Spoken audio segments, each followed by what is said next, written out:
What's up everybody, it's Sean here today to give you guys a review of the Bryant Giles collaboration with New Balance on this 2002R in the Iguana colorway. Today's video, as always, is sponsored by Heffelux. Heffelux is my all-time favorite sneaker insoles, and they sell eTPU insoles, which essentially is the same material you'll find in Adidas Boost.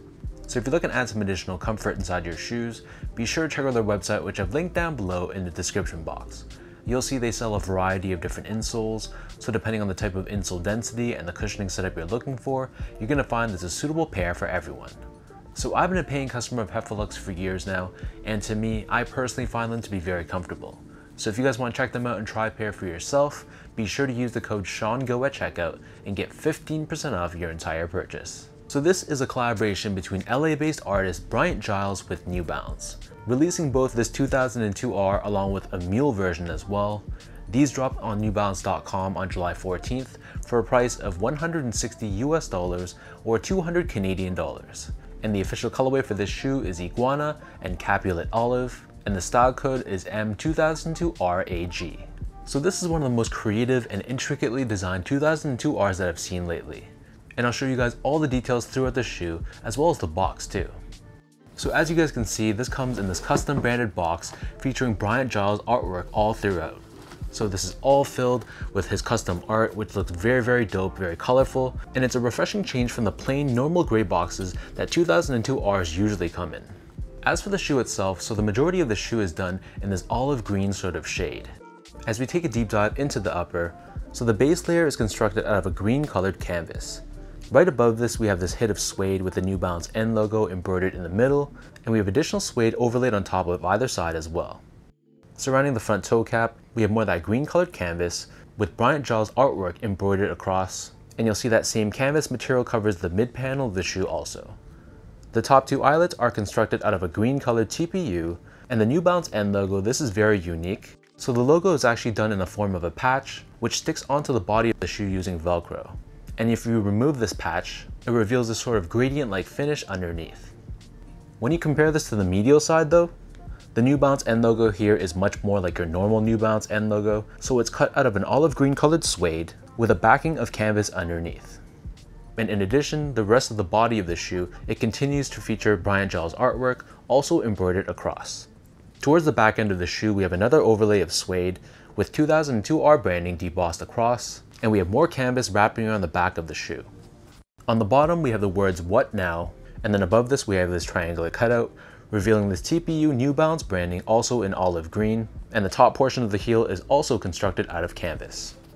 In terms of laces, so these come with a wide array of different lace options.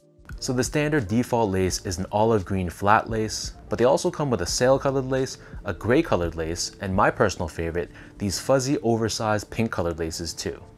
This kind of reminds me of a cactus almost, and I think it looks really, really dope on this pair. Underneath this, the tongue is also constructed out of canvas, and it features some embroidery here as well. We have a suede overlay towards the top, along with more canvas at the very top, and we have this oval shaped cutout revealing this New Balance running branding. The back of the tongue and the interior of the shoe is lined in this tonal olive green colored finish, and then as for the insoles, these come with a pretty well padded foam insole, and once again we have Bryant Giles artwork printed across on either foot. So the upper of the 2002R sits atop this full-length Absorb and Absorb SBS foam midsole. The midsole itself is painted in this sail or off-white color, and in addition it also incorporates gel-like pillars that you see on the lateral side of the heel, which helps with impact protection and shock absorption. Finally, turning this pair over to the bottom, so the outsole here is done in this semi-translucent finish. We have this diamond-shaped traction pattern on the forefoot, along with these grooves for added flexibility. And in the middle, we have this TPU plate, which is what New Balance calls their stability web technology, and this helps with torsional rigidity and midfoot support. So that breaks down the look and the construction of this pair. And for those wondering about sizing, to me these fit like most of my other 2002Rs, so I'd recommend people to stick true to size, so in my case, that's a size 10. So I'm a true size 10, slightly on the wider side. I wear a size 10 in the 2002R, along with other New Balance silhouettes like most of my 997s, the 990 V2 because I find they're a little bit more narrow in the toe box, and a lot of the UK models like a lot of my 991s, the 1500 and the 1530. In comparison, I go a half size down, and a lot of the made in USA New Balances like the 992, the 990 V3, V4, V5, the 998, and also a lot of my 550s too. Moving on to the comfort, so these feel pretty much identical to any of my other 2002Rs. To me, it's one of the most comfortable silhouettes on the market these days. It gives me a very good balance of softness and step-in comfort, while still giving me support and structure underfoot too. So this is one of those pairs I can wear for many hours in a day without feeling any pain in the arches of my feet. And even though the upper of the shoe is a little bit stiffer than the normal 2002R because of the use of the canvas, I didn't really notice it too much at all. And despite the canvas, it's still going to be a very comfortable shoe on foot. Finally, in terms of the overall quality and the craftsmanship, so I'm not the best judge of canvas quality, but from what I can see at least, the canvas used seems pretty good quality, seems nice and sturdy, and the suede as well feels pretty good to the touch. And in terms of the overall build and the craftsmanship, I really had no problems at all with this pair. All the panels seemed consistent with each other, the embroidery was pretty good, the stitching was pretty good, so no complaints from that end.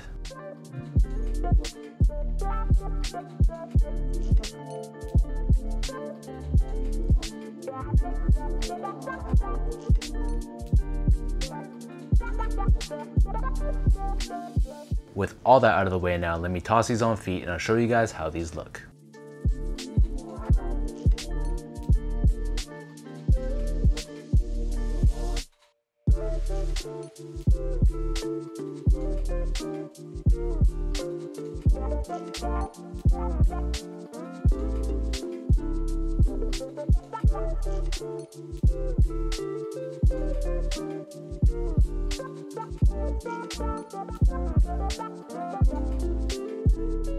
This is a very creative take on the 2002R, but I totally understand if people don't like the look of this pair. It definitely has a lot of bells and whistles on it compared to the normal 2002R, which I could see some people not liking. For me though, I like the predominantly olive shade that they use on this pair, and while the embroidery is a little bit distracting, I do really like the laces that these come with, and I think this pairing of the pink with the green, it really works well together. And I know some sizes of this shoe sold out, but there are some sizes still sitting on the website online, so depending on what size you wear, you could be lucky and still be able to grab these for retail. So let me know in the comment section down below what you guys think about this Bryant Giles New Balance 2002R. What are your overall thoughts on the execution of this collaboration? And for anyone watching, did you guys grab a pair for yourself, or did you just pass on this release? If you guys like this video, be sure to like, comment, and subscribe to my channel if you haven't yet. You can follow me on Instagram at sgo8, check me out on Twitter at sean.go, and visit my website at seango.ca.